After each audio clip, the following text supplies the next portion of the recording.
In this video, we are going to discuss about dynamic HTML and validating HTML forms, or I would say HTML elements with the help of JavaScript. Maybe we do talk about how to validate the login form as well as registration form in different ways. Okay, let's look at DHTML. DHTML stands for Dynamic HTML. It's not a new language, it's a web standard, I can say. Okay, it's a combination of HTML, JavaScript and CSS. If you put HTML, JavaScript, CSS together, we call that HTML page as dynamic HTML. Let's look at a simple program which talks about registration form. Okay, yeah, so here I have a registration form where this registration form contain different fields like name, email id, username, password, confirm password. Okay, see the working or different ways of validating this particular HTML elements. Okay, so here I I validate all these elements, okay, by calling different functions. So to validate the name field, okay, the first field, we call a function called valid of. In a valid of, we get whatever value we entered in that particular text box. If the name which we entered, it should be either Sasi, Kiran or site. If any of these three words, probably we are going to assign an image. Okay, that image what we assigned is logo.jpeg. It's a tick mark. Okay, this image assigned to a particular div tag.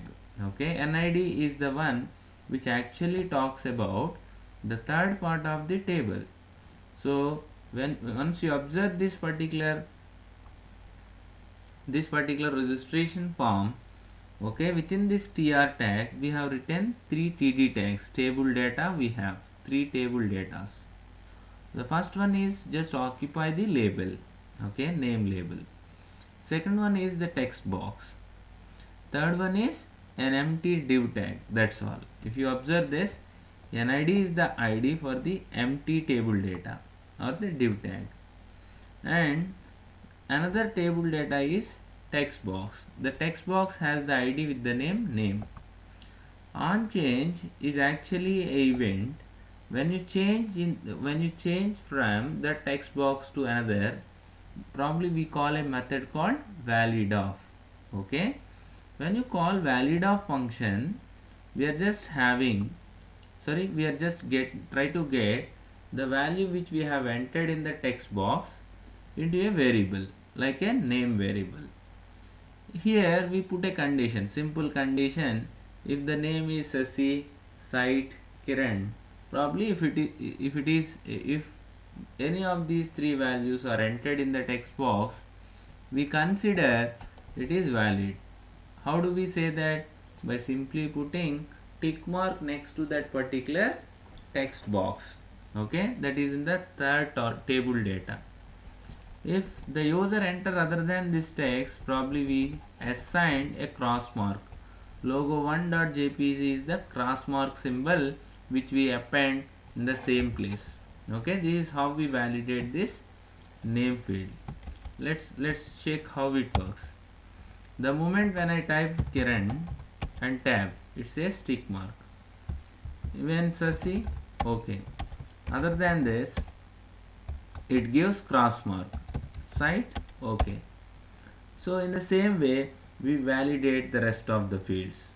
Okay, and apart from this, this is what we call asynchronous way of validating a form elements. Means that there and then we are going to validate each and every element. Okay, or else we can validate in another way called synchronous way of validation. So once you fill that entire form and click register, we invoke a function by passing all these values to that, and we validate those data by comparing with some against some constraints. Like if it is mail id, there is something called @ and dot, right? Like that, we are just comparing, we are validating each and every component at a stretch, and we return, if at all any error occurred, we return the same form by saying that there is something missing, right? So that is what we call synchronous way of validating the HTML elements. Okay, all at a stretch are validated and response is given back. Okay, these are all the two ways of validation. Okay, another program we have called login.html. So in login.html, again the story is same. If I entered my name, okay, it says okay.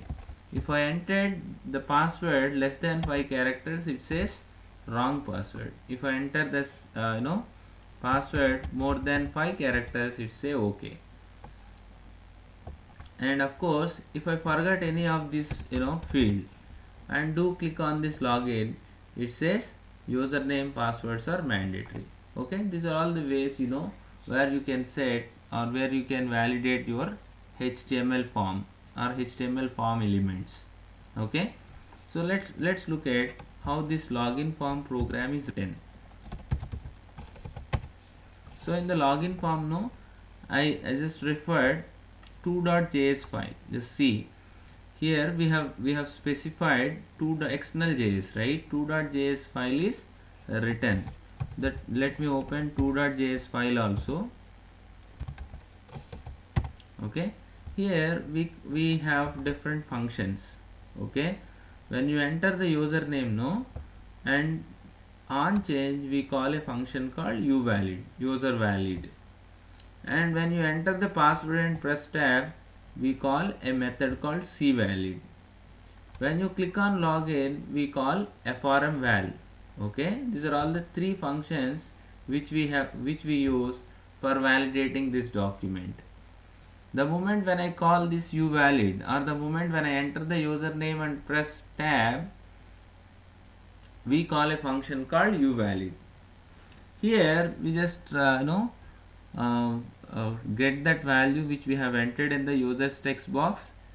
If it is any of these text, probably we say true.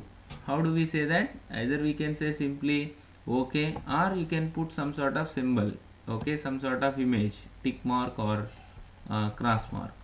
Okay, this is exactly same as registration form, user or the name validation. Okay, in the same way, we just cross check the password. We got the password.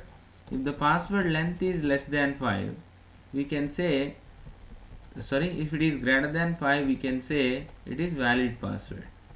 Otherwise, we do say invalid password.